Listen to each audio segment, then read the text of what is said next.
तो इस लिस्ट में हमारा पहला जो स्टॉक है वो है आलोक इंडस्ट्री।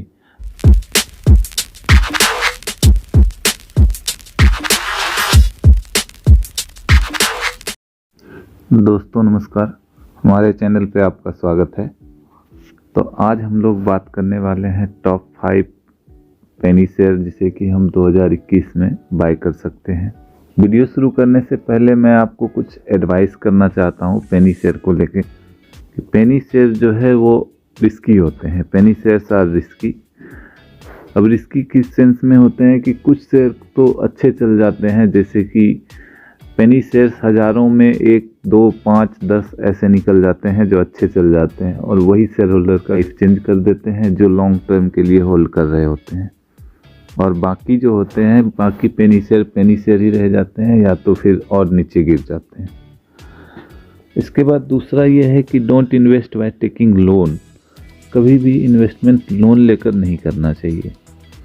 ये मैं इसलिए कह रहा हूँ कि अगर आपने लोन लिया हो और मान लीजिए 1 साल के बाद आपको उसका पेमेंट करना है और 1 साल तक आपका शेयर नहीं चला, तो आपको लोन पे इंटरेस्ट तो देना ही पड़ रहा है, फिर अब लोन भी चुकाना है, तो वो चीज़ आप प्रॉब्लम में फंस सकते हैं। इसके अलावा और भी कई तरह की दिक्कतें आ सकती है, बीच में आपको पैसा देना पड़ जाए ऐसा कुछ। तो जब भी इन्वेस्टमेंट करें अपने पैसे से ही करें। इसके बाद ये है कि पेनी शेयर में बड़ा प्रॉफिट तो हो सकता है, लेकिन दूसरा ये हो सकता है कि आपको और भी रिस्क हो सकता है कि बड़ा रिस्क हो सकता है लेकिन बड़ा रिवार्ड भी मिल सकता है। दूसरा इसमें लिक्विडिटी का भी इशू रहता है, क्योंकि इसमें बायर और सेलर कम होते हैं तो लिक्विडिटी का भी इशू हो सकता है। और सबसे आखिरी बात मैं ये कहना चाहूँगा कि किसी भी पेनी शेयर में ज़्यादा निवेश ना करें, छोटा ही निवेश करें, क्योंकि पेनी शेयर का कंपनी बहुत छोटा होता है और ये तुरंत नहीं बढ़ता है। तो अपने पोर्टफोलियो का 20% से ज़्यादा का निवेश पेनी शेयर में ना करें। तो चलिए वीडियो शुरू करते हैं। तो इस लिस्ट में हमारा पहला जो स्टॉक है वो है आलोक इंडस्ट्री। आलोक इंडस्ट्री एक textile company with a presence in the cotton and polyester segment. Polyester और कॉटन सेगमेंट में इस कंपनी का प्रेजेंट है, और जैसा कि आपको पता ही है कि इस कंपनी को रिलायंस इंडस्ट्रीज ने एक्वायर कर लिया है।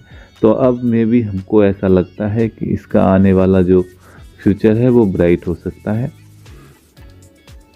तो बात कर लेते हैं इसके बारे में कि इसका मार्केट कैप 10,000 करोड़ का है, करेंट प्राइस 20 रुपया 80 पैसा का है, हाई लो 61 और 4.31 है, बुक वैल्यू माइनस में है -34.5, ROC -4.48, फेस वैल्यू 1, डेब्ट टू इक्विटी नहीं शो हो रहा है, प्रमोटर होल्डिंग 75% है, EPS -27%, वैल्यू -34 रुपया दिख रहा है। तो ये था आलोक इंडस्ट्रीज का डिटेल्स। अब इसका सेल्स रेशियो देख लेते हैं।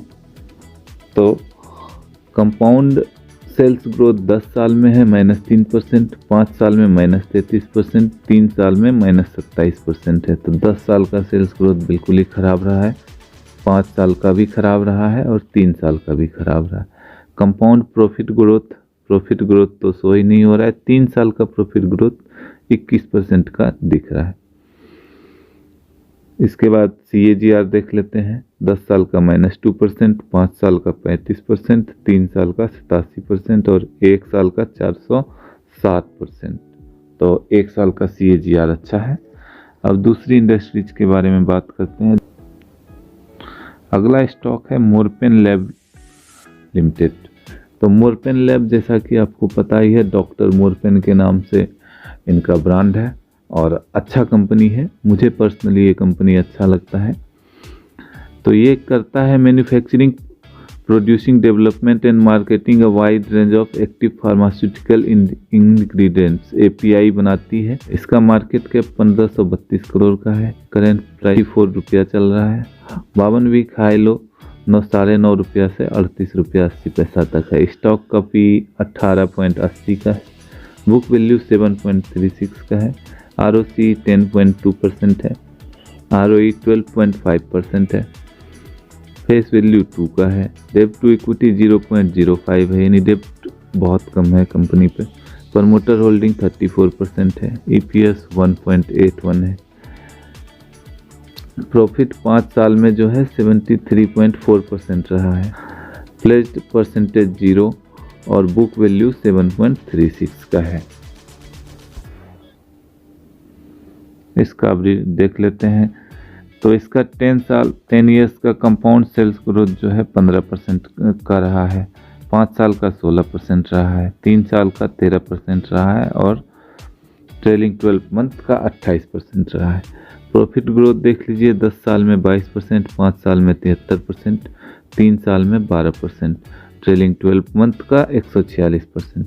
स्टॉक प्राइस का CAGR देखेंगे, कंपाउंड एनुअल ग्रोथ रेट 10 साल में 19%, 5 साल में 5% और 3 साल में 0%, 1 साल में 252%। रिटर्न ऑन इक्विटी देख लीजिए भाई, 10 साल में 1%, 5 साल में 11%, 3 साल में 13% और लास्ट ईयर का भी 13% ही रहा है। तो ये मोरफिन लिप था, इसको भी आप कंसीडर कर सकते हैं। अब चलते हैं अगले स्टॉक की तरफ। हमारा जो तीसरा नंबर का स्टॉक है वो है GMR इंफ्रास्ट्रक्चर। GMR इंफ्रास्ट्रक्चर में जैसा कि आपको पता है कि हमारे बिग बुल राकेश झुनझुनवाला ने भी अपना पैसा लगाया हुआ है, तो मुझे ऐसा लगता है कि ये स्टॉक आपको आने वाले समय में अच्छा रिटर्न दे सकता है।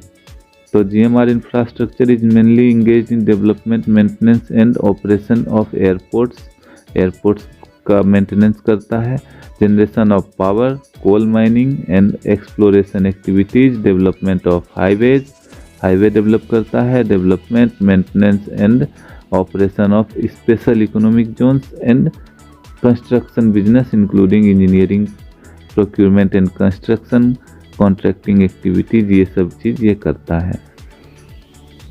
तो इसका मार्केट कैप 15,000 करोड़ का है, करंट प्राइस 25 रुपये का है, हाई 15 से लेकर 30 तक गया है, बुक वैल्यू माइनस में है, ROCE 6.56% का है, फेस वैल्यू 1 है, प्रमोटर होल्डिंग 63% है, EPS माइनस में है, -6.35, प्रॉफिट 5.53% रहा है 5 साल में और प्लेज परसेंटेज 69% है। तो इसका काफ़ी ज़्यादा शेयर गिरवी रखा हुआ है, इसको भी आप ध्यान रखेंगे। अब इसका कंपाउंड सेल्स ग्रोथ देख लेते हैं, 10 साल में 6%, 5 साल में -5%, 3 साल में -4% और ट्रेलिंग 12 मंथ -24%। प्रॉफिट ग्रोथ देख लेते हैं, 5 साल में 6%, 3 साल में -34% और ट्रेलिंग 12 मंथ 137%। तो CAGR देख लेते हैं, 10 साल में -5%, 5 साल में 16%, 3 साल में 10% और 1 साल में 54%। तो ये था GMR इंफ्रास्ट्रक्चर, तो इसको भी आप कंसीडर कर सकते हैं मेरे हिसाब से। अगला स्टॉक की तरफ चलते हैं। हमारा अगला स्टॉक है ट्रिडेंट लिमिटेड।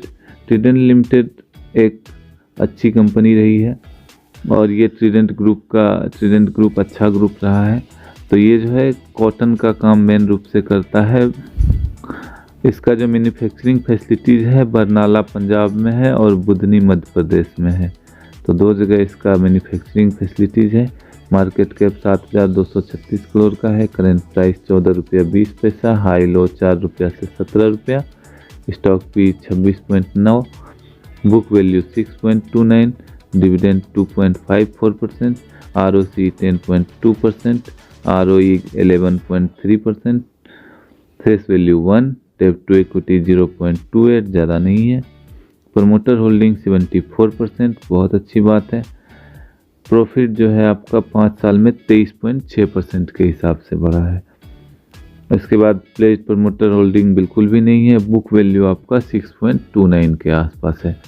तो आगे इसका सेल्स रिपोर्ट देख लेते हैं, ग्रोथ वगैरह कैसा रहा है। तो 10 साल में आपका 10% के हिसाब से बढ़ा है सेल्स ग्रोथ, 3 साल में 1% के हिसाब से, 5 साल में 5% के हिसाब से। इसके बाद प्रॉफिट ग्रोथ देख लेते हैं, 10 साल में 20% के हिसाब से बढ़ा है, 5 साल में 24%, 3 साल में 0% और TTM है -31%। स्टॉक प्राइस CAGR 10 साल में 24%, 5 साल में 22%, 3 साल में 28% और 1 साल में 219% के हिसाब से बढ़ा है। रिटर्न ऑन इक्विटी 5 साल में 12%, 3 साल में 11% और लास्ट ईयर 11% का रहा है। अगला स्टॉक है हमारा लास्ट TV18 ब्रॉडकास्ट लिमिटेड। ये जो है इसमें भी राकेश झुनझुनवाला का होल्डिंग है और ये जो है आपको पता ही है कि TV18 चैनल आप देखते ही होंगे और नहीं भी देखते हैं तो बता दूं कि ये एक टीवी चैनल है across broadcasting, digital content and allied business. इसका मार्केट कैप 5000 करोड़ का है, करंट प्राइस 29 रुपये का है, हाई लो 52 वीक का 41 रुपया 13 से लेकर 41 तक का है, पी अभी 13.6 है, 13.6, बुक वैल्यू 22 का है, डिविडेंड नहीं देती है, ROC 12% का है और ROE 6.94 का है, फेस वैल्यू 2 है, डेब्ट टू इक्विटी 0.40 है, प्रमोटर होल्डिंग भी अच्छा है 60%, EPS 2.15 है, प्रॉफिट ये माइनस में है 5 साल में -7.2% और प्रमोटर होल्डिंग प्लेज नहीं है। बुक वैल्यू इसका 22.2 का है। अब इसका रिटर्न देख लेते हैं तो सेल्स ग्रोथ कंपाउंड जो हुआ है 5 साल में 17%, 10 साल में 24%, 3 साल में 74%, ट्रेलिंग 12 मंथ -7%। प्रॉफिट ग्रोथ 10 साल में 16%, 5 साल में -7%, 3 साल में 235%। CAGR देख लेते हैं 10 साल में -10%, 5 साल में -6%, 3 साल में -25%, 1 साल में 92%। रिटर्न ऑन इक्विटी देख लेते हैं 10 साल में 3%, 5 साल में 4%, 3 साल में 4%, लास्ट ईयर 7%। तो ये था हमारा 5 स्टॉक। अगर आपको वीडियो अच्छा लगा हो तो चैनल को लाइक, सब्सक्राइब और शेयर कर लें। Thank you for watching. Please like, share and subscribe.